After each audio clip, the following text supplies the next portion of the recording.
Hello. Good afternoon. Mabuti, sir. Mabuti. Good afternoon. Taga Bulacan kayo? Santa Maria, kababayan. Assist ko po kayo. Kamusta? Na-assist naman po ba kayo? Apo na po yung commercial. Okay na po. Okay na. Late na pala ako eh. Settled na?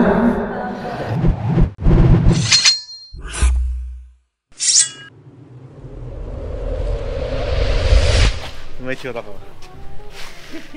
Parang nasa bahay lang pero mag-o-office na tayo. Sorry sir ha. Hanap ako sa'yo ng kung ano yung relax ko kasi... Ay, yan naman talaga nakita namin sa video. Kasi ano sir eh. Very simple kayong tao kaya okay lang sir yan. Ayoko namang mag-formal pa sir. Oo naman. Kung ano yung komportable sir. Oo sir. Harap ko na lang din ng ganito. Hindi na ako nagbarong sir. By the way, I'm Alfred. Noel sir. Noel. Santa Maria, Bulacan. Kababayan kita sir eh. Saan pa kayo sa Santa Maria? Bulacan ako eh. Bulacan. Bustos. Bustos. Yeah. Guys, mayroong interesting thing na ginawa si Boss Noel. Which is, pwede niyong magamit din sa inyong mga water refilling station. Pwede natin i-share yung design mo sir? Oo sir. Yung design namin actually, in-improvise pa niya. Ayan, pinaganda ni Sir Noel. Ito sir Yan. So, this is the building plan. Sir, gagayahin nila yan? Okay lang sir. Hindi, sa amin, sir, ayan, ika-courtesy natin kay Sir Noel yung layout na to dahil idea naman niya to. But, kaya namin i-share sa inyo para at least yung mga water station operator, ma-enhance nyo pa yung inyong services at makagawa kayo ng mas maayos na tubig na i-deliver sa mga mamamayang Pilipino. Gagamitin natin instrumento si Sir Noel, yung kanyang brilliant mind. Tapos na magkape si Sir, kaya medyo hyper na ako, hindi ako nagkakape. Yung design ni Sir, ito. Kung makikita nyo, ito yung kanyang water station, Abyss Purified Drinking Water. So yung layout niya guys is meron siyang lalagyan dito ng mga container rack at may table siya rito. I don't know, this is office table sir? Very small one. A small office table. So by the way, the size of the building is 5 meters. Yung kanyang length is 5 meters length at yung kanyang width is 4 meters. So 4 by 5, that would be 20 square meter to be exact yung sukat ng kanyang water station. Ito yung interesting dito. Naggawa siya ng isang basin washer. Na kung saan guys, ito ngayon yung nire-required sa atin ng DOH na maglagay ng washing area bago pumasok doon sa loob ng inyong water station. Kasi kapag madumi yung container, for example, this bottle, madumi siya. Before yan ipasok sa sanitized area sa loob, may free washing to. Ayan. Thank you sa aking kape. 1987 Manscaped Cafe. Kamusta yung kape, sir? Very good sir. Very good. Salamat sir. Sa lahat ng customer ng Watermax, sir, pag pupunta rito, bumili or hindi, or inquiry pa lang, may pakape na kami. Di ba natin, yan yung courtesy natin. Pero hanggang drinks lang. Kapag mag-order ka ng food, ibang bayad. Yan yung courtesy ng Watermax sa mga customers natin. Now, sir, ganito. Moving on. Kapag ka naipasok ang isang contaminated na container sa loob, tapos dun sasabunin, halo-halo, posibleng makontaminate din yung ibang mga kasamahan niya. Kasi kulob yung loob eh, di ba? Any sanitized area, even hospital nga sir, di ba, kapag papasok ka, kailangan iba yung chinelas mo sa labas bago ka pumasok sa isang laboratorio. Yung design na to, pwedeng magamit ninyo. Parang laboratory din siya. Na kung saan ang mangyayari, lahat ng container na papasok dyan sa loob ng sterilized area o sanitized area ni sir, is dadaan muna sa first washing basin niya, which is dito rin dadaan actually guys, yung kanyang reject water, yung kanyang checking ng backwash, hindi natin ginagamit panghugas ang backwash, and raw water. So dito lahat pupunta yon. Kaya may tatlo siyang ni-ready na layout dito sa labas na actually output yan ng mga machines natin. Ngayon, pagpasok dito, huhugasan ulit ni sir. Hindi pala ni sir. Siya yung boss eh. Huhugasan ulit ng Abyss Water Refilling Station yung kanyang galon pagpasok dito sa loob. Diyan. So, iaabot na lang dito, sir, no? Diretso lang sir. Diretso eh. Kung makikita mo, may window siya. Parang ito, nasa labas itong isa outdoor. Tapos, ito is parang firewall. Sarado yan. Ito, sliding door. I don't know kung anong plano mo rito. Kung sliding door or pataas. Pataas po. Kapag kasi pa-slide, liliit yung space. Diretso So, po yan. ang design ni sir, dahil ang sukat nito is around 3 feet marahil. Opo. Kasi 3 yung nakalagay eh. O window 3. Window 3, sir. Siguro ang sukat nito is 60 cm. If I'm not mistaken, 60 cm. Oh, tama. Galing ko talaga. Kung bakit 60 cm ang karaniwang sukat niyan, guys. Yan ang sukat ng tiles na malalaki para less yung cut ng mga gumagawa natin. Now, eto na. Bago pumasok sa loob ng Abyss Water Refilling Station, malinis na yung container niya. Ngayon, huhugasan niya sa jet washer. Yung jet washer, ang lumalabas sa tubig dyan is purified water. Finished product din. Kaya malinis yung tubig na lalabas din dito. So, bago i-refill dito sa ating dispensing faucet, yung finished product, dito na lalabas yung ating purified drinking water at lalabas ngayon dito sa ating window 1 na actually ay sliding. Ito sliding eh. So sliding siya. Meron siyang dispensing area dito na kung saan, kung mapapansin nyo, dito pwedeng lumabas at pumasok ang tubig na galing dito. Yung galon pala, I mean.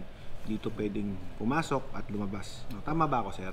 So Kasi dalawa yung daan niya. Kasi po, meron po akong garahe dito na dito ko gagarahe rin Yung mga sasakyan. Opo, tsaka yung pong delivery motorcycle. Dito sa part na to. Kasi dito, sir, pwede rin ako magkaroon ng heat gun. Kasi pwede lumabas dito, pwede lumabas dito. Yun. Kaya dalawa po yung dispensing area ko. So dahil doble yung tinatawag nating dispensing Kung area, kailangan po marami yung production. applicable din sa inyo yung design na ginawa ni sir dahil meron siyang parking kung meron kang allotted parking para sa operation mo para hindi nakaharang sa kalsada yung mga sasakyan mo. Opo, sir. Para hindi ka maireklamo ng kapitbahay mo. Dito lang tayo. So may door 1 siya dito.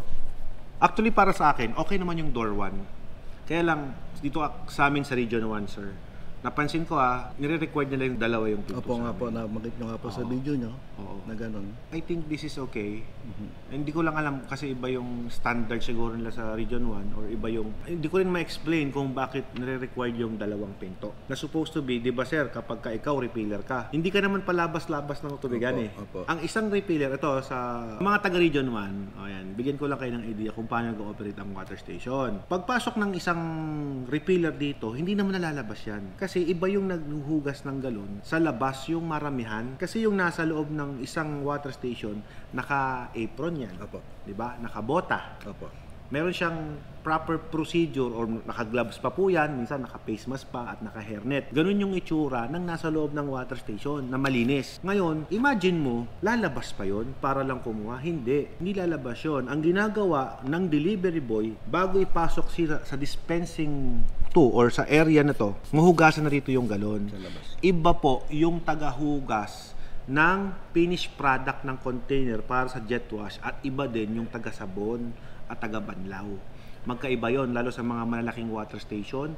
Ganun ang mas magandang operation procedure na dapat ini-implement ng mga water station para maibigay nyo yung mataas na kalidad ng serbisyo sa mga customer. Yes. Kasi napapansin ko, dinalawa mo yung pinto, kung dalawa yung pinto, kung nagre-renta ka lang, usually pag nagre-renta sir, isang diretso. Opo, naka-fix na yung ano Fix nila. hindi naman kanila yung property para butasin mo yung, Yes, sir. yung isang area. Napansin ko lang po, sa Maynila, sa Bulacan, sa ibang karatig na water station, iisa lang din naman talaga ang pinto. Iyon ang ibig kong sabihin na bawat munisipyo kasi sir, iba-iba din po yung nire-required.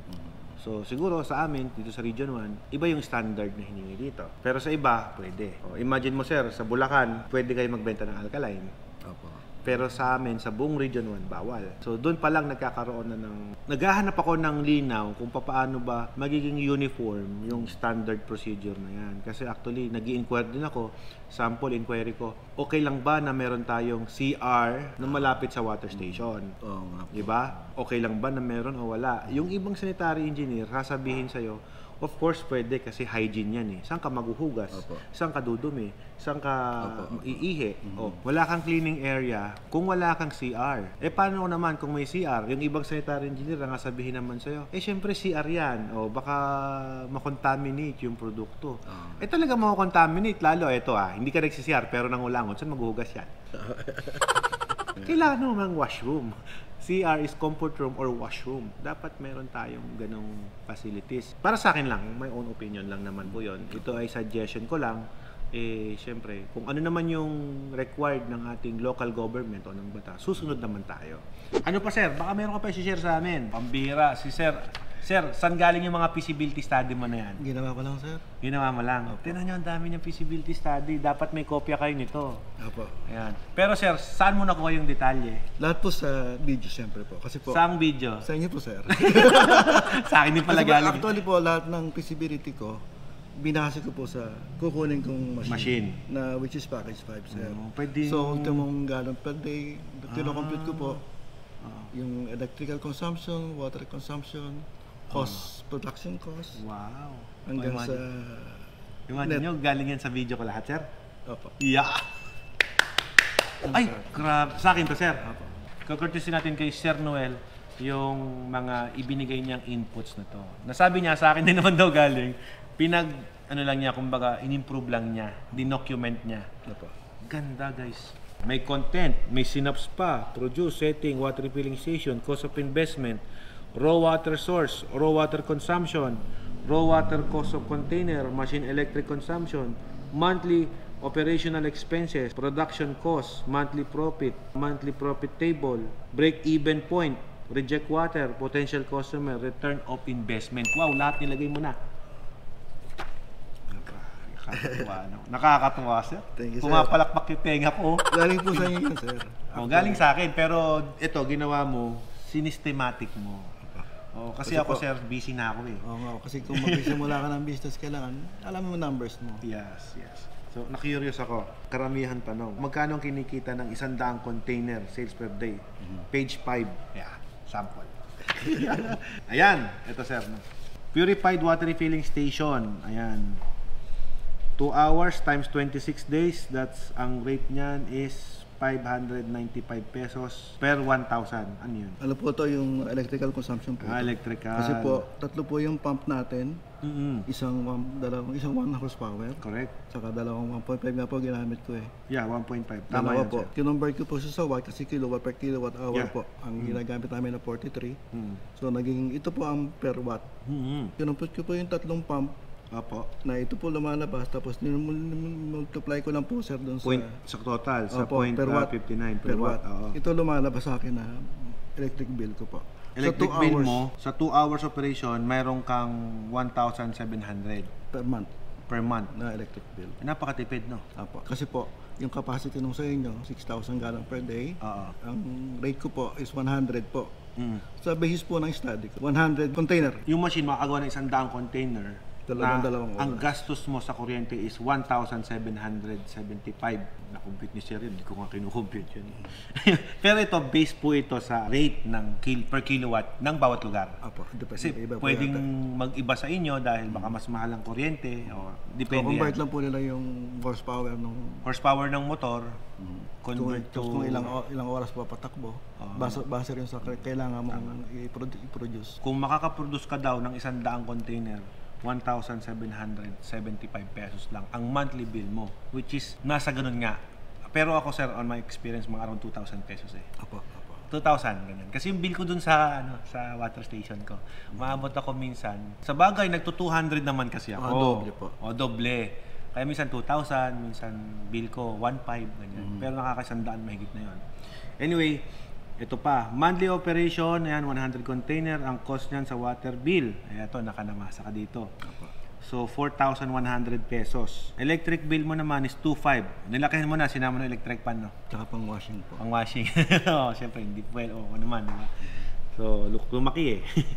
Tapos ngayon, plastic seals and consumables, 650 pesos. Helper, pinapasweldo niya ng 350 pesos. Yung mga ano to, yung kumbaga normal na ano, pero hindi to pasok sa minimum.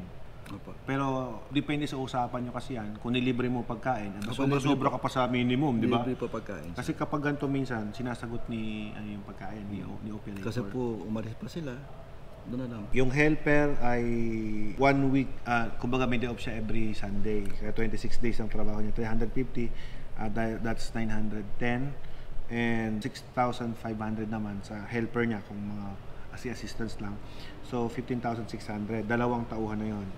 Meron siyang brine tank, Para sa salt, para sa maintenance niya, 400 pesos per month. Fuel sa gasolina natin, 2,500 pesos. Filter replacement, 600 pesos.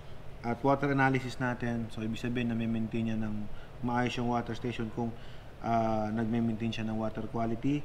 So that is 500 pesos.